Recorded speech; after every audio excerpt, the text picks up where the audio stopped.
నిన్న చూసారు కదా ముఖ్యమంత్రి ఏం మాట్లాడుతుండే, ఎండలు వస్తే పొలాలు ఎండిపోక ఏం చేస్తే అంటాడు. ఎండలు వస్తే పొలాలు ఎండిపోతే మరి గవర్నమెంట్ ఏమనుకున్నట్టు, ఎండలు వచ్చి నీళ్ళు ఇస్తే పొలాలు బతాయి. కానీ మన వార్తల్లో గొల్లు గొర్రెలని అన్ని చూపెడుతుంది, నాకైతే కాదనిపించింది. అసలు మా రాయచూరు ముత్తురాసలు అండి, నేను గొర్రెలు ఉన్నాయి కానీ ముత్తురాసలు రాయచూరు నిదాన్ని నిద్రపోయేది. అంత కరువులో కూడా సైకిల్ నింపినా మన పెద్ద రైతు అవులే.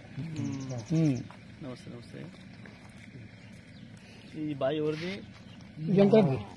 వెంకరెడ్డి కాదండి, శైలి వాళ్ళని బొందు శైలి వాళ్ళది వాళ్ళది ఇద్దరిది, దిక్కుది బొందు శైలి ఇద్దరిది. ఇది బాయ్ ఇది అది ఇద్దరిది. ఈ పొలం అంతా వాళ్ళే పాపం ఎండిపోయింది.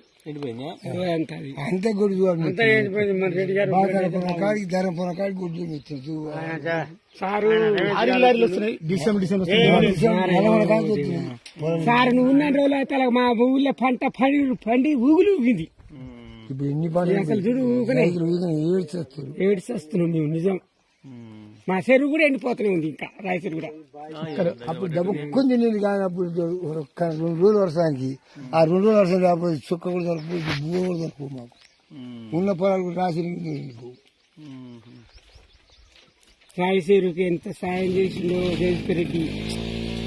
కేసీఆర్ పైన ఆయన కేసీఆర్ ఉండబట్టి మనం బతికినాం. ఇప్పుడు ఇక్కడ కాళేశ్వరం కట్టబట్టి కాళేశ్వరం నీళ్ళు తెచ్చిండు, 300 కిలోమీటర్లు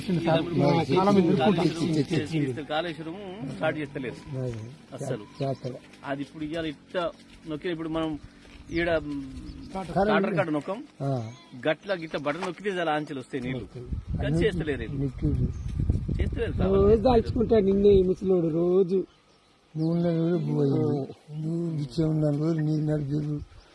మాకంతా రైతు బంధు కూడా రైతు బంధు పోయింది, బ్యాంకు పోయింది, 2 తెచ్చాను అయిపోయింది. గాడు రోజు తీసుకొని బస్ ఇచ్చాడు.